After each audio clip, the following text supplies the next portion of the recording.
Okay, welcome everybody to our webcast.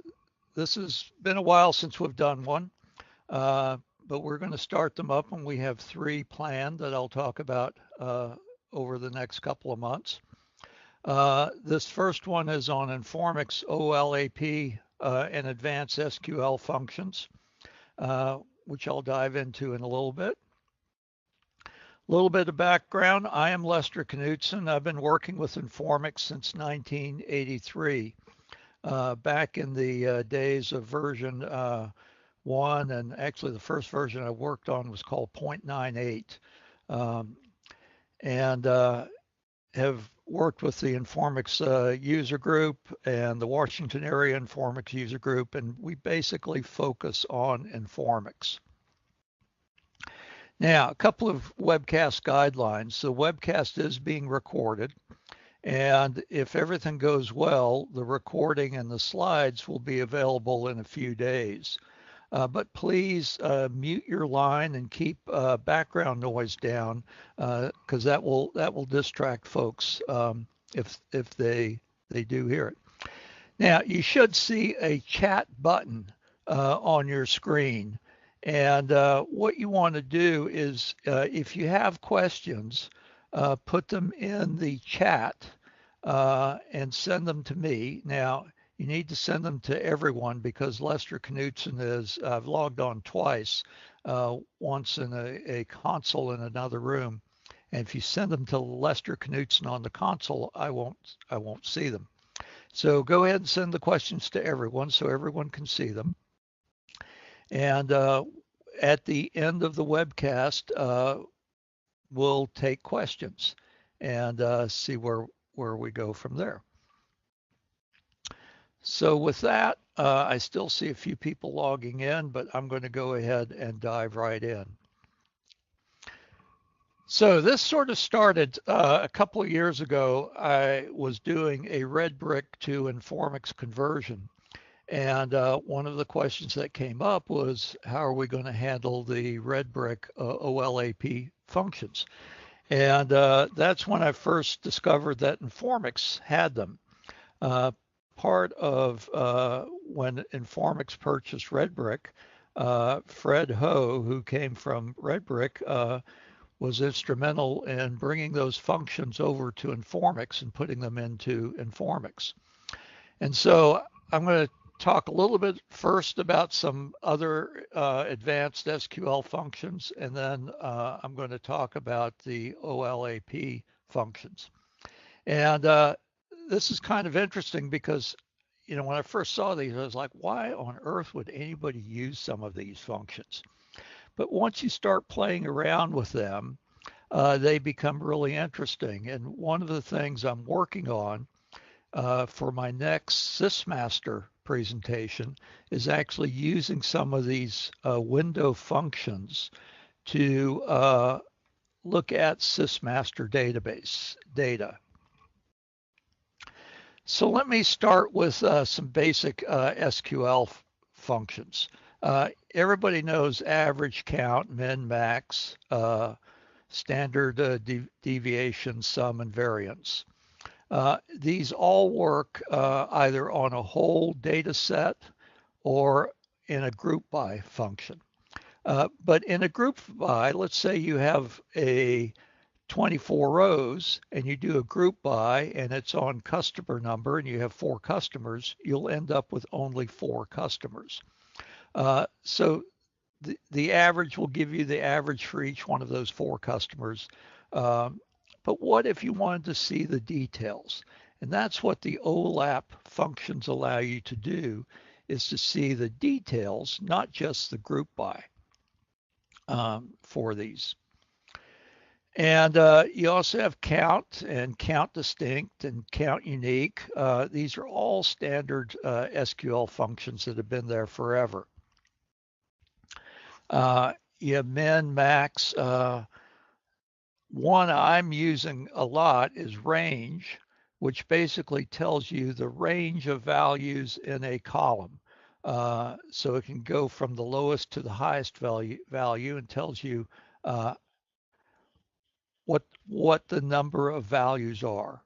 So if the lowest value is 1 and the highest is 100, the range would be 99. And these are very helpful functions for doing things. And I'm going to do examples for all of these. So let me just start right off with an example. And I'm going into DB Access, connecting to one of my training databases. And I have the same SQL that you'll get in the slides.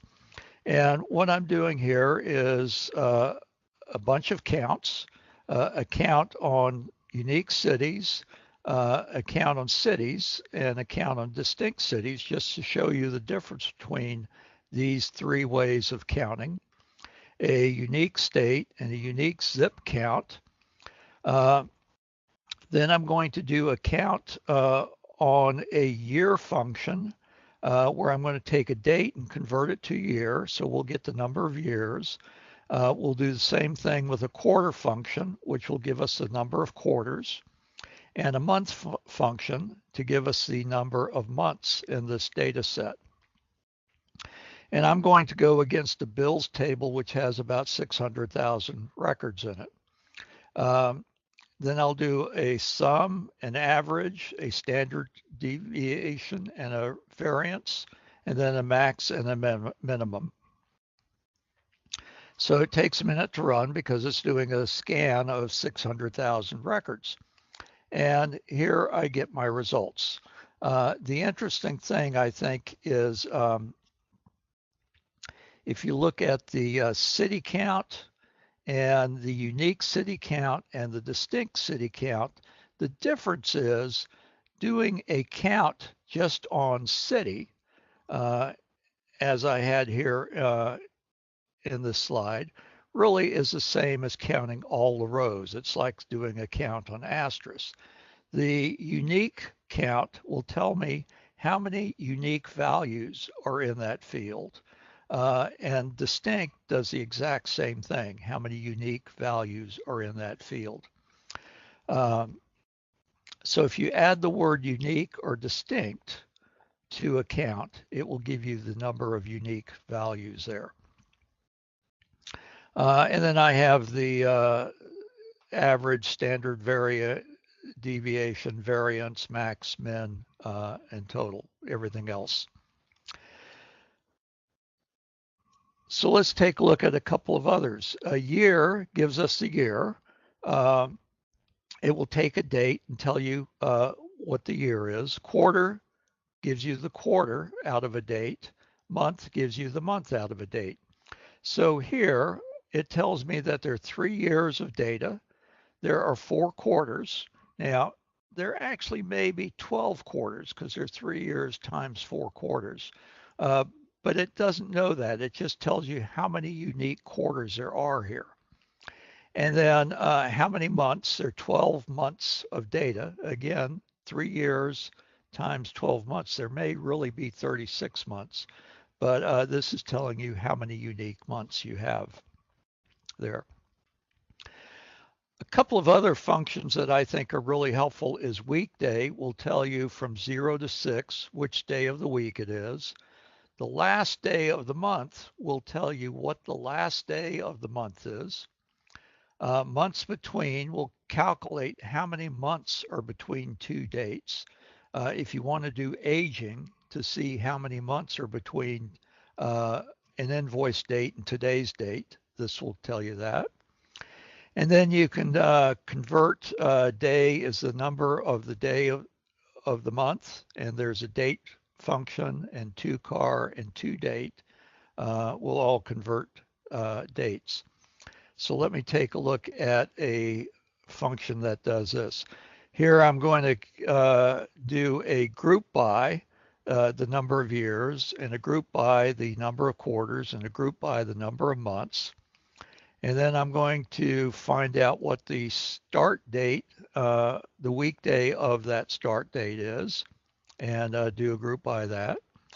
And then I'm going to have the months between the max and the minimum date, and then a count of the number of records. So again, I'm doing more SQL advanced functions. This is stuff you guys have all seen and used. The one I like a lot is this months between. And here's the query I'm running, and here's the output you're going to see. Now let's take a look at a slightly different version of this, a little bit more sophisticated. This has months between, an example of that, where I'm taking today's date and the start date, and I'm going to calculate how many months are between those two dates, in addition to all the other items. So between these two dates, there are 118 point something months. It gives it to me in a decimal. And I have my bill total and all the other details I asked for. The year, the quarter, the month, the weekday is 0, so that means that is the first day of the week. And the date, the last day of the month, the current date, and today. So those are just a couple of SQL functions I wanted to dive into before I get into the OLAP ones. Now, where OLAP gets interesting is OLAP allows you to see detail with a window. And this allows you to take your data and create a window, and whereas an order by collapses the detail, this will show you the detail. Let me pick an example. Just this is the raw data I'm going to work with for these examples. I have a customer number, a bill number, a total bill, and I'm only going to select the first 4 customers. So this will give me 24 rows. If I did a group by, it would only give me 4 rows because I only have 4 customers here. But I want to do, and this is where OLAP is really important, I want to do things with this detail, but I want to see it as if it was grouped together. So let's take a look at some of these things. The first thing is the over clause. The over clause in OLAP tells you what do you want to group your data by, but it's not really a group by. It's more like how do you want to partition the data. And if I use customer number as what I want to group it together, it means I'm going to divide this data into buckets by customer number. So this will be one bucket. This will be another bucket. And then I can see details and look at the data in these buckets. Now, there are 3 ways of dividing the data. You can divide it into partitions, and then you can also use the order by command to order the data within each partition. Dividing it into partition just puts it together into a group. Ordering it orders the data within that partition so that it makes sense. And then you can have sliding windows, which is where you get into some really fun stuff. The way to think about a partition or a window is depending on what column you use, and if I used customer number, this would be a window. So my OLAP functions are going to work on this window. And then after this set of rows is done, the OLAP functions are going to work on this next window. And then they'll work on this next window, and I'll see the details.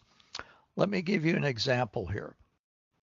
I'm going to take a very simple query, just like the one I did before, and I'm going to add in a count over partition by customer number. And so what this is going to do is it adds this column count, which tells me how many records there are for each customer. Now, this data set is very standard. Each customer has 6 bills. So my count is 6. It's telling me I have 6 bills for each customer here. If I had one with 20 and one with 5, it would tell me that. But you notice instead of a group by, which would hide the rest of this detail, it's showing me the detail with the count as another column. So OLAP functions take this whole group and applies the OLAP function to all the rows in that group and then shows you that results. Now, one way to think about windows, and this is where you can get really fancy with them. When you set up a window frame, you can do things like look at the current row -1. On row 2, the current row could be +1 and -1. On row 3, you can have the current row +1 and -1. So you can go back and look at the previous row. Have you ever done an SQL query and said, you know, I wish I could get the value in the row before this row? This is what this allows you to do. As a DBA, there's some really fun things I can do with this in terms of like figuring out how often my logical logs change is just one example. I could go in and look at the date that each log starts and then look at the date that the previous logs start. And that will give me an idea of how long each log took to fill. So let's hang on. Let me, before I get too far, let me get into some of the OLAP functions you can do. There is the concept of the first value and the last value. That's the first value in a window and the last value in a window. This would be the first value. This would be the last value.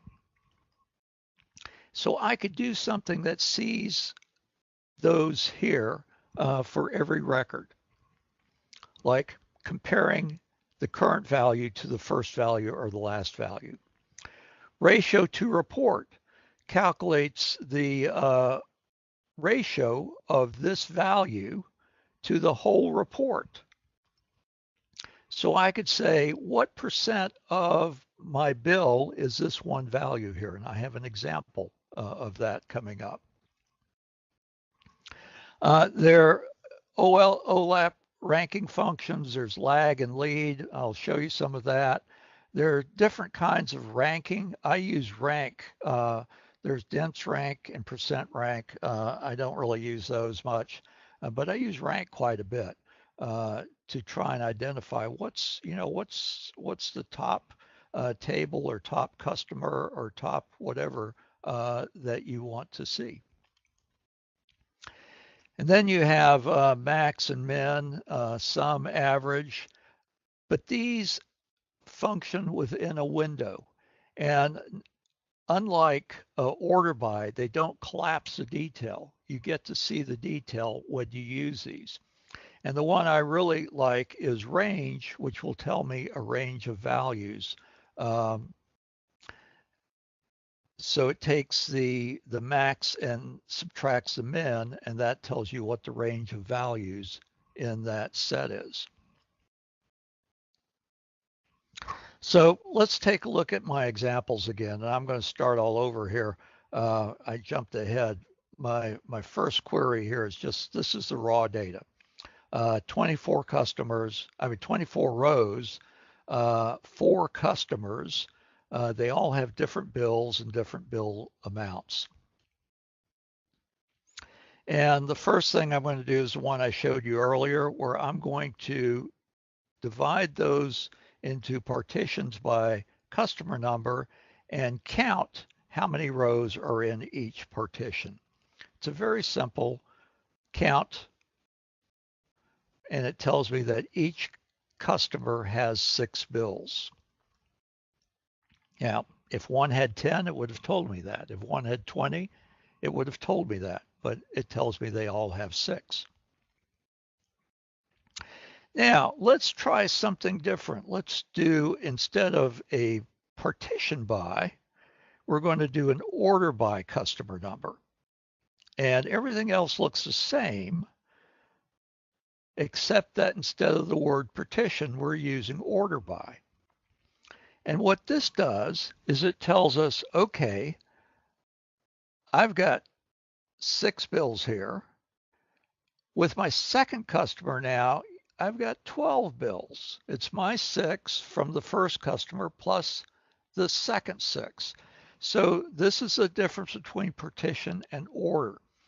Partition works and is isolated to a partition. Order is the whole set of data, and it keeps accumulating. So the next one, it takes the 6 unique bills here and adds them to the 12, and I get 18. And then the last one, it takes the 6 and adds them to the 18, and I get 24. So that's the difference between order by and partition by. Basically, they're both counting records.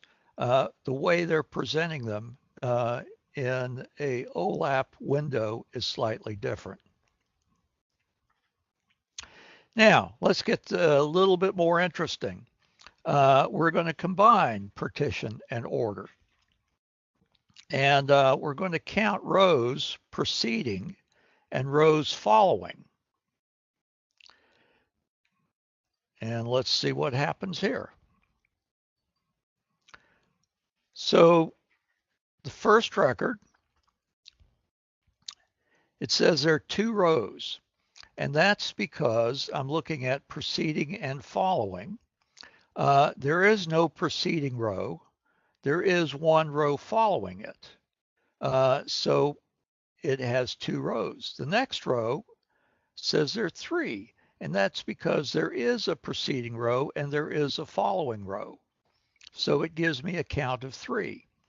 Then the third row gives me a count of 3. The fourth row gives me a count of 3. The fifth row, 6th row gives me a count of 3. And the last row, the 6th row, goes back to a count of 2. And that's because the group breaks here. And there is no preceding row for that group.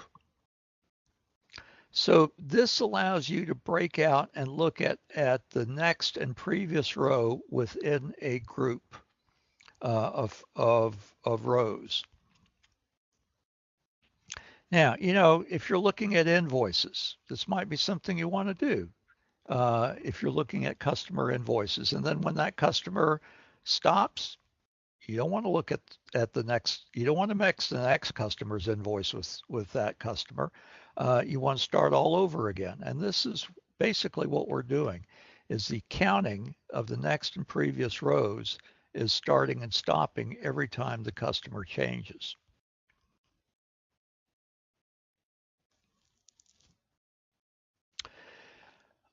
One function that is very interesting is row number. And this allows you to look at the row number.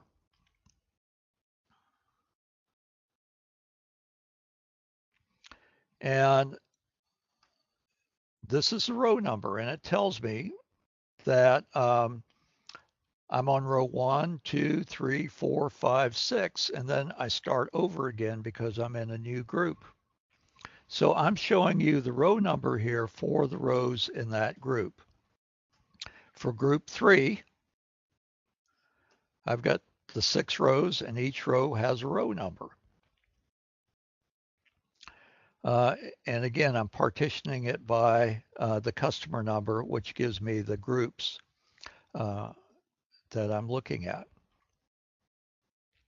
Now, what is the preceding and what is the next row?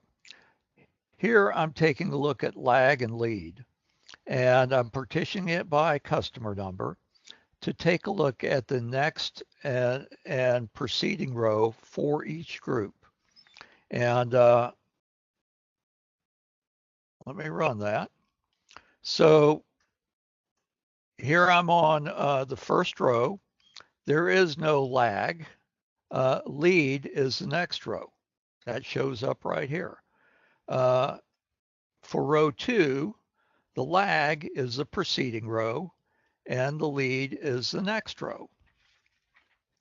So this allows me to look at what a value is in the next and preceding row in a query. Again, when my customer number starts over again, the lag and the lead all start over again. I think I took out the customer number because then it wrapped and it didn't show up nicely like this.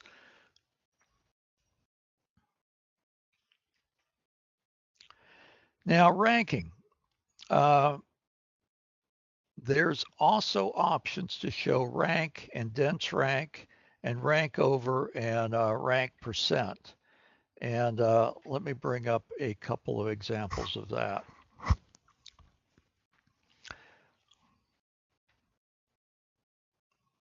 So here I am showing rank, and I'm doing, let's go back and look at the SQL. I'm taking the rank as total bill, and I'm taking the dense rank as total bill. And so let's run that. And the smallest bill gets the rank of 1, and that's this guy right here. Well, actually all of these. And this is the difference between rank and dense rank. Rank takes the first 4 records, which all have the same amount, and gives them a 1. But because there are 4 records there, the next value is 5. Dense rank gives the next value 2. So it goes right away. They're just 2 functions that they do ranking slightly different. So if you have 10 functions that have the same rank, the next value here would be 11.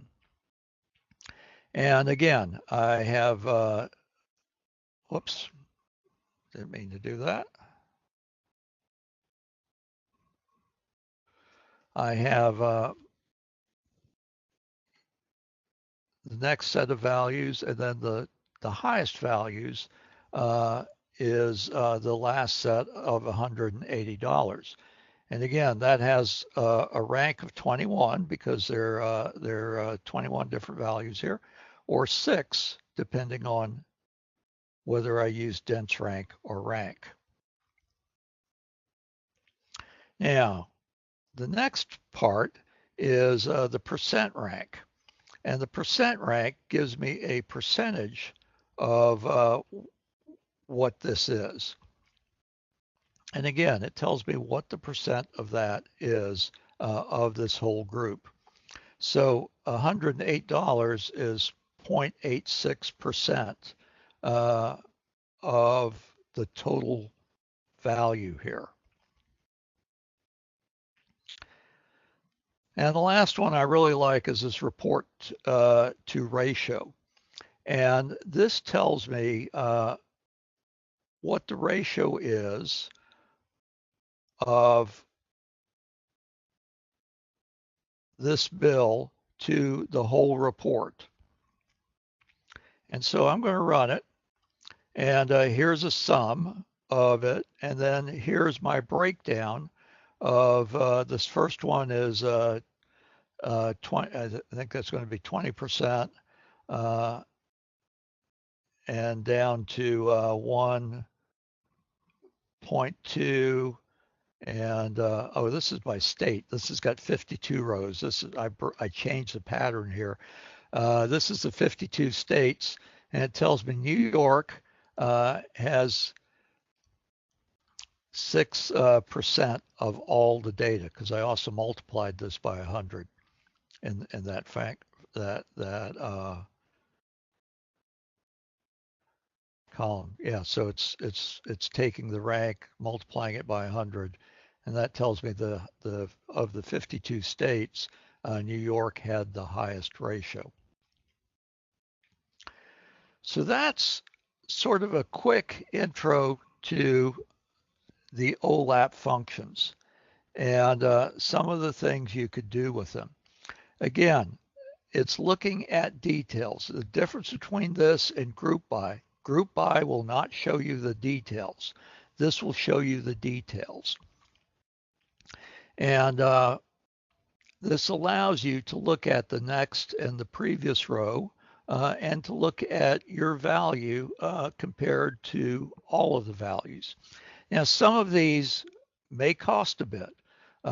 This example, ratio to report, it has to sum up all the values in the report. So it's going to have to read the whole data set to give you the details for this.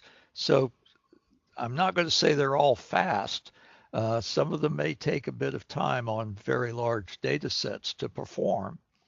But the idea is this gives you the data that oftentimes you would have to get a special OLAP query tool to run and use. Now, a couple of references, and this is just a starting point. I'm working on a set of new SysMaster scripts that are actually going to use some of these, and we'll have a update on that sometime in the future. But if you want to learn more about them, and I'll have the slides out, Fred Ho did a blog post years ago on the OLAP functions. There's also in the Informix IBM Knowledge Center, there's a whole section on the OLAP functions. And Fernando also has an excellent blog post on the OLAP functions and what's available there. And so I'm going to pause and see if there are any questions. And I already see a couple. And a good question. What's the difference between unique and distinct? There is no difference. They're the same. That's a good first question. Both unique and distinct do the same thing. Other questions? Find the chat, and if you have any questions, plug them into the chat.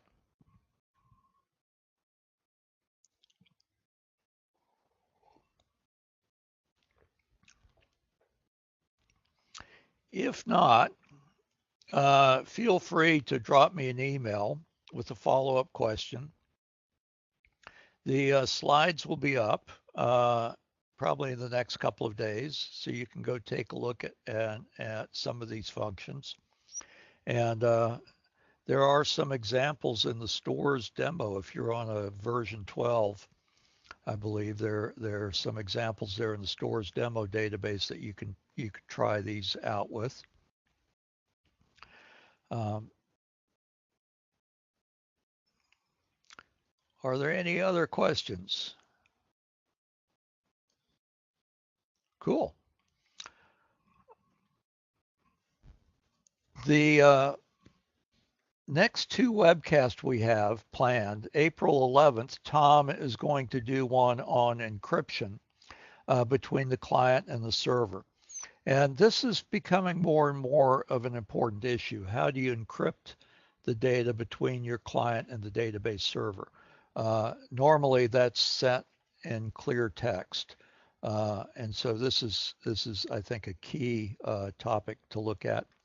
And then in May, Mike Walker is going to talk about database migrations, upgrades, and exports. And we plan on, we'll probably do about one of these a month. Some of them will be short like today. Some of them will be very long. I know I've done 2-hour ones in the past. The other thing I want to point out is our training schedule for this year. Next week, and there's still, we've had a couple of people cancel, so we actually have a couple of openings next week. This is the one course of the year that Art and I teach together.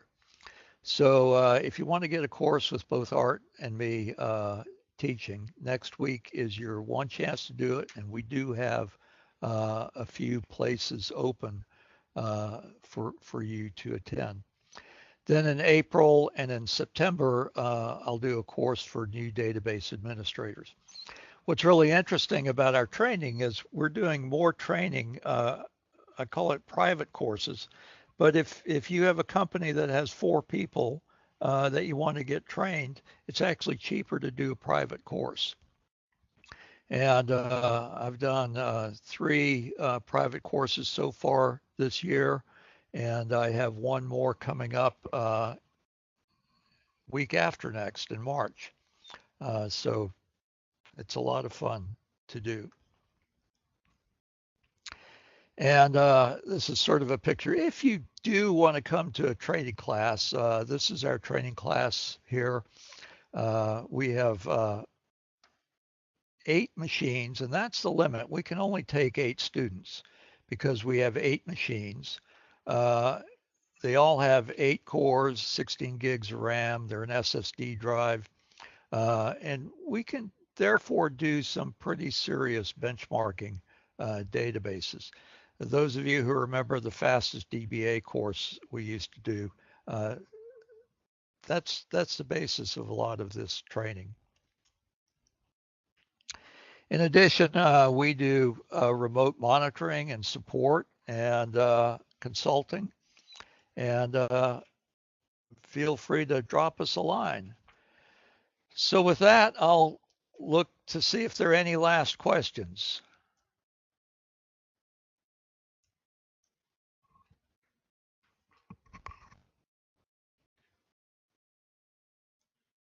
If there are no questions, well, that's pretty much it. Thank you all for attending the webcast, and I hope to see you April 11th. And when Tom talks about encryption. Have a good day, everyone. Bye.